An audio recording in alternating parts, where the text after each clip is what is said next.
प्रत्येक गरीबाला, तो कुठल्याही जातीचा धर्माचा असू द्या, तो बेघर असेल तर त्याला आम्ही घर देणार.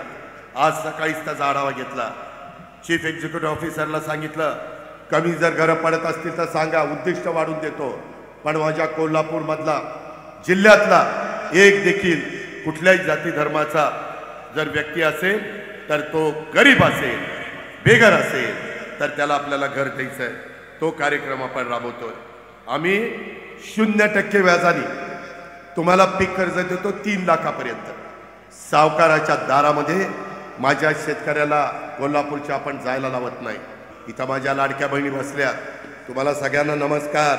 परवा रक्षाबंधन झालेलं आहे, पुढं भाऊबीज पण जवळ आलेली आहे, आपल्या ऑक्टोबरमध्येच आहे. भावाच्या नात्याने आम्ही कधी तुम्हाला अंतर पडू देणार नाही, हा शब्द माझा लाडक्या बहिणींना आहे. आणि त्या पद्धतीनं आमचं सगळ्यांचं काम चाललं आहे. माझ्या लाडक्या बहिणींच्या करता दरवर्षी शासनाच्या तिजोरीवर 45,000 कोटी रुपये आपण त्या बाबतीमध्ये तरतूद करून ठेवतो. आम्ही उपकार करत नाही. आमच्या गोरगरीब लाडक्या बहिणींना मदत करणं हे आमचं काम आहे. शेवटी आमच्या महिलांना समाजामध्ये मान मिळाला पाहिजे, सन्मान मिळाला पाहिजे, प्रतिष्ठा मिळाली पाहिजे. त्याच्यामध्ये कुठंही कुणी आमच्या बहिणीकडं, आमच्या मुलीकडं, आमच्या मातेकडं वाकड्या नजरेने बघता कामा नये. ती आर्थिक बाबतीमध्ये पण तिला काही अधिकार असला पाहिजे. तिला थोडीशी मदत केली, बिघडलं कुठं?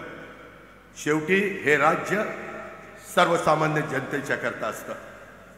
मोठी लोक कशाही पद्धतीनं राहू शकतात, पण गरिबांनी काय करायचं? म्हणून त्यांच्याकरता पंतप्रधान आवास योजना आणलेली आहे. प्रत्येक गरीबाला, तो कुठल्याही जातीचा धर्माचा असू द्या, तो बेघर असेल तर त्याला आम्ही घर देणार. आज सकाळीच त्याचा आढावा घेतला. चीफ एक्झिक्युटिव्ह ऑफिसरला सांगितलं, कमी जर घरं पडत असतील तर सांगा, उद्दिष्ट वाढून देतो. पण माझ्या कोल्हापूरमधला, जिल्ह्यातला एक देखील कुठल्याही जाती धर्माचा जर व्यक्ती असेल तर तो गरीब असेल, बेघर असेल तर त्याला आपल्याला घर द्यायचं आहे. तो कार्यक्रम आपण राबवतोय.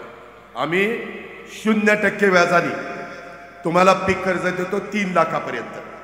सावकाराच्या दारामध्ये माझ्या शेतकऱ्याला कोल्हापूरच्या आपण जायला लावत नाही.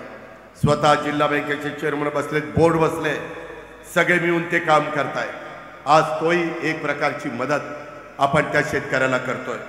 त्याचबरोबर आपण केंद्र सरकार, राज्य सरकार दरवर्षी 12,000 रुपये शेतकऱ्यांच्या अकाउंटला डीबीटी, त्यांच्याही अकाउंटला डायरेक्ट डीबीटी. काहींनी त्याच्यामध्ये गैरफायदा घेतलाय, त्यांना आम्ही कमी करू. काही जण आमच्यावर आरोप करतायत की इथं भ्रष्टाचार झालाय. मित्रांनो, काम करत असताना सगळ्या गोष्टी डीबीटी डायरेक्ट त्यांच्या अकाउंटमध्ये पैसे टाकतोय. कुठेही भ्रष्टाचार होता कामा नये ह्याबद्दलची काळजी घेतोय. पारदर्शकता कशी असते तो आणण्याचा आम्ही प्रयत्न करतोय. मुख्यमंत्री करतायत, दोन्ही उपमुख्यमंत्री करतायत, अख्खं मंत्रिमंडळ करतायत. परंतु विरोधकांच्या काळात कुठला मुद्दा नाही आणि त्याच्यावर विरोधक अशा प्रकारचा मुद्दा काढतात आणि लोकांची दिशाभूल करतात. पराभव झाला तर दिलदारपणे मान्य केला पाहिजे. मतांची चोरी केली, अरे कुणी चोरी केली? खोटं का बोलता? रेटून बोलायचं पण खोटं बोलायचं, अशा पद्धतीचं काम सध्या विरोधी पक्षाचं चाललेलं आहे. आपण त्याच्यामध्ये लक्ष देऊ नका.